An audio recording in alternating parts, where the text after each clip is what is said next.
As promised yesterday, back with Dean Merrill, who has edited and updated this book, Victorious Living by E. Stanley Jones.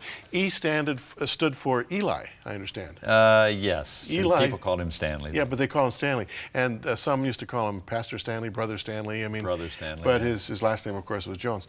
Now, this is one of, was it 5 devotional series that he wrote? This was the first one he did, 1936. Right. Middle of the Great Depression, right? Yeah. This thing sold 1 million copies Yeah. during that time period. He then began to repeat this. It's 365 readings, Yeah. one for each day of the year.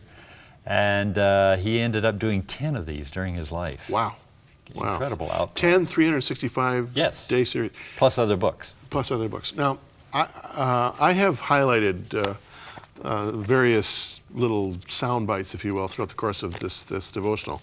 But the one I wanted to mention right off the top with you was this one under the title Embedded into Our Foundations. But he says, when we start with this business of victorious living, we are starting with the solid facts of the laws written within our own being, within the structure of society, and the universe around us. Now, the reason I highlighted that was, it's very clear to me in reading this that he was concerned with more than personal transformation.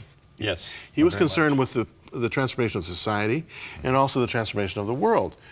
And he had some concerns about capitalism and individualism, to the point where some called him not red, but pink during the McCarthy era. What are your comments on this? He thought that the gospel, that the message of Christ, the love of God, ought to affect all of society. It should not be held internal. It should not just be in a corner.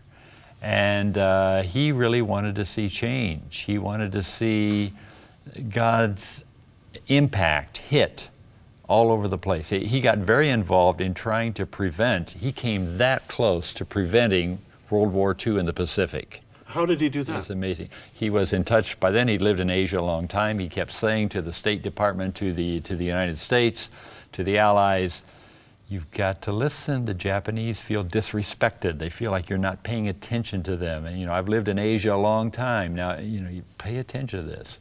He actually got in to see President Franklin Roosevelt several times, all the way up to December 3rd, 1941, which is 4 days before Pearl Harbor. He said, Mr. President, please show a little bit of flexibility here. Let's keep this discussion going. Roosevelt sent a cable in response to that to the Emperor of Japan that landed on the Emperor's desk the morning of December 8th. 1 day too late. 1 day too late. But he was so close, because he said, we've got to engage where we are. We've got to let God's love and His purpose in the world be shown. It's not just a personal thing. Yeah. Yeah, and it seemed to me he was way ahead of his time in terms of sort of mainstream evangelicals, at least, in terms of his prioritizing social justice. Absolutely. Now, how much do you think living in India and in his relationship with Gandhi and Nehru and all these other guys, how do you think this influenced his worldview and his thinking? Certainly, and living in the midst of extreme poverty, and living under colonial rule. He got to India and he quickly saw, excuse me, but the British have to go.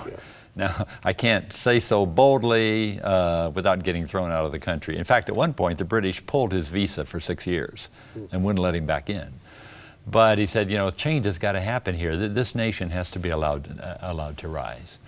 And so dealing with all of that made him think about the full implications of the gospel. He's not partisan, but he says it's God's world, and God has big purposes for this world, and let's open up and let that happen. The book is called Victorious Living. E. Stanley Jones is the author, edited and updated by my guest, Dean Merrill, and you can have it, friends. And all you got to do, look at those coordinates there, whether it's the mailing address or the phone number or the web address, whatever you choose. Call us, write us, log on now, and put in your claim. And don't forget that your best ministry gift is so vital to us when you when you call. And as our thanks to you, we'll send you this remarkable book, beautifully bound, and a real classic in its own time, and may become a classic again. Back with Dean Merrill and E. Stanley Jones again tomorrow. Look forward to seeing you then.